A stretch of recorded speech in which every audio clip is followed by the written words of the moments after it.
sunrise, new day's dawning, and it's calling you and me, where the mighty Mississippi flows by Memphis, Tennessee. We've got woodlands, fields, and water. Hey, there is no better way. You can find out all about it on Outdoors with Larry Ray. Make some time, take a family, ask a friend, but don't delay. Listen up and learn about it on Outdoors with Larry Ray. Listen up and learn about it on Outdoors with Larry Ray.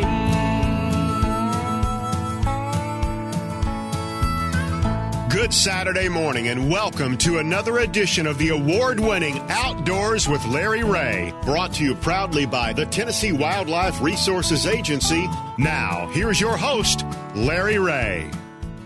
Hey, good Saturday morning. Welcome to Outdoors with Larry Ray on ESPN 790 here in Memphis, Tennessee, and all you good folks in Brownsville on 95.3 and 1520 AM, and Jackson on News Talk 101.5.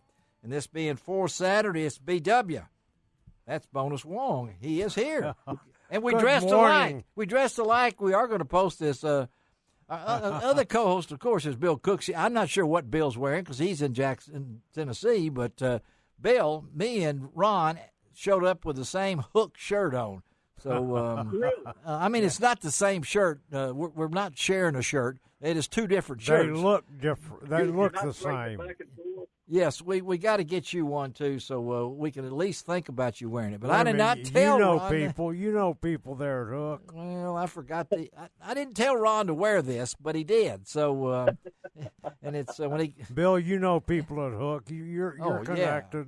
Yeah. Well, yeah, but I need to know what shirt to get. Oh, You'll see. Yeah, we'll post it. We're going to post it on the Facebook and the website and everything later today. But when I let Ron in for today's show, of course, Shelby McCall is sitting here. She doesn't have one on, so that's fine. She's got her Memphis 901 shirt. But yep.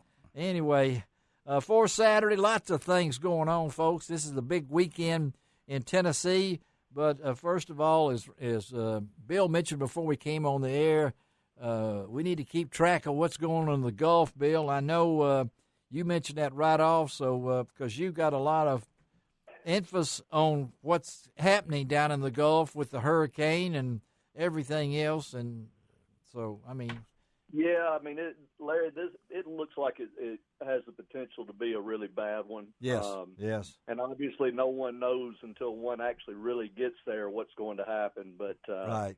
Yeah. Anytime, we all know when it gets close to shore this time of year, it's a worry wherever it's going. And that's in right. Louisiana, aside from the marsh damage and that sort of thing, all those good people along the coast in Louisiana, they've had a hard time the last several years. Hadn't they, though? Yeah. And normal. So, let's keep them in our thoughts and prayers.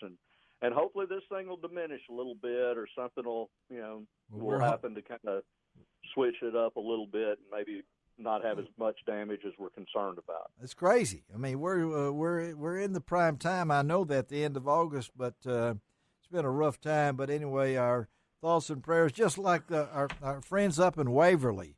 Up there, yeah. We have some listeners actually can hear this show out of Brownsville and Jackson. Jackson, yeah. What happened at Waverly? My son used to live there and work for DuPont up in Waverly, and I know that creek going through town, and just an amazing how that happened so quickly. I mean, it was like a hurricane in 2 hours.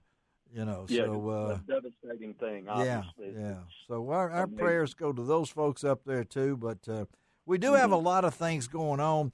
I did have a chance, as you know, I play golf once a week until I make my hole-in-one, then I'm quitting. Of course, that's been 53 years. It hasn't happened yet, so I can't tell you. What are you laughing about? Okay, I mean, I played with kids less than 12 when we made a hole-in-one. But anyway, we were out at Forest Hill Golf Course earlier this week and got to see Mr. Kubo, who owns that course. Came over from Japan. He's put his heart into that course out there. And Thursday and Friday, yesterday and Thursday, they started repaving most of the cart paths out there, and a lot of good things happening. And I told Mr. Kubo that we would mention it on the air today that the Climber Paving Company was out there Thursday and Friday. Hope to get all that done. But today is Free Hunting Day in Tennessee, and it also is the opening day of the squirrel season. Now, I know there's a lot of squirrel hunters out there listening to today's show. I used to hunt opening day. Bill, I don't know if you've ever experienced opening day in Tennessee squirrel hunting. Larry, as soon as we get off this, I've got my boat sitting at the dock, and I'm going. There you go. There you go. I've been on some big hunts in the Wolf River bottoms and other things back in the old days where we'd kill them and then we'd cook them. And but today opens the season, as Bill said. He will be out there. A lot of you folks probably maybe on their way or whatever it might be. It's going to be a little cooler than it has been. But not only that the 27th, 28th, and the 29th is the private lands archery only deer hunt. But if you're in one of the 12 counties of CWD counties in West Tennessee, you can also use your muzzleloader. It's that velvet deer hunt. So we got deer hunters out there. We got squirrel hunters out there. We got people doing different things. But it is Free Hunting Day in Tennessee. Go to tnwildlife.org, and you can find out all the information, or you can look on lroutdoors.com. Full show today. Ron in studio. I had a great trip to Springfield, Missouri, for the Legends of the Outdoors National Hall of Fame. We'll talk more about that later in the show.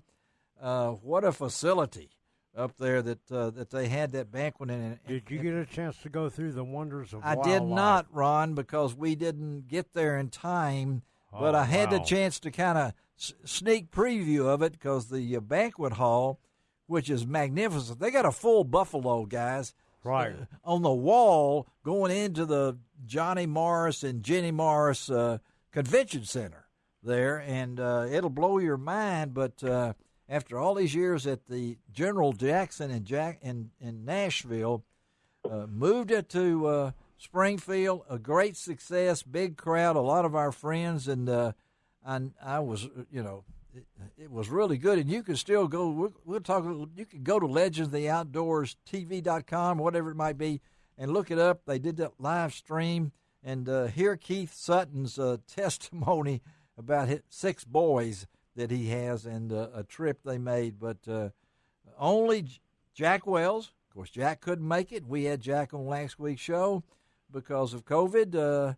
And then, of course, Chris Dorsey, formerly here with Ducks Unlimited. Bill, I don't know if you remember. You know Chris, don't you? Oh, yeah, absolutely. I know Chris. I saw him on that list and said, wow, I hadn't seen him in years, though. He made a name for himself since he left DU here.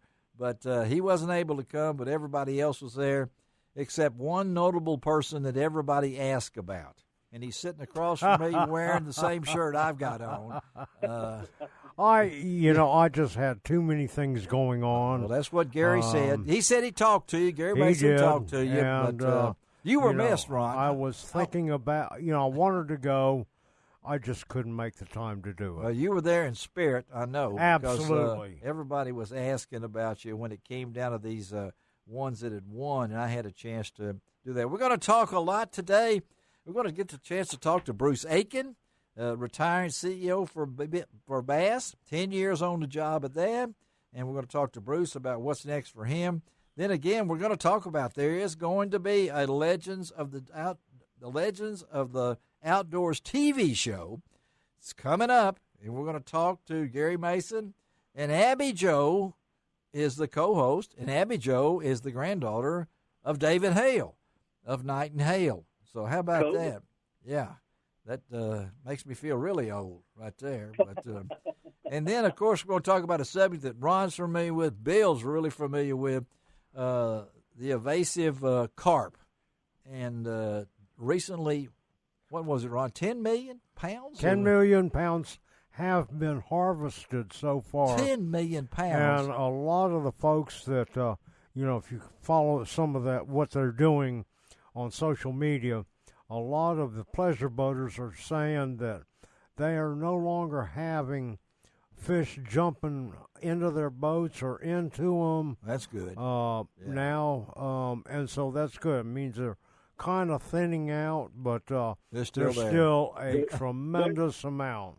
What, Bill? But it's a noticeable drop. It is a noticeable drop. Yes, absolutely. Yes, and we're going to talk to... It's for a variety of reasons. Yep. It's having an impact. Well, we're going to really talk with Cole Hardy. He is the Aquatic Nuisance Species Coordinator for the TWRA, and look forward to talking to him. And we're going to close out the show with a man that I'm going to try to borrow some money from. Ron probably is too. Jimmy Washam. Here's a guy that won over $200,000 in a bass tournament recently, and 2 days later he was back being a Tipton County Deputy Sheriff Sergeant. Yes, sir. I mean, a fine young man. Wonderful guy. And, I've known his daddy for a long time. Yes, That's where he learned. That's where he learned. Because Jimmy, his daddy, and I fished the St. Jude tournament for some number of years I thought together. you did, yes. Yeah. Yeah. So know him very well. Know the family well. Great family, and, couldn't be happier for Jimmy because he really needed this tournament to kind of be able to go forward and fish tournament. He's going to go forward. So we're going to close out the show with Jimmy Washington. So let's take our first break of the morning. Bill Cooksey, Ron Wong, our co-host, Shelby McCall is pushing all the right buttons. And we'll be right back on Outdoors with Larry Ray.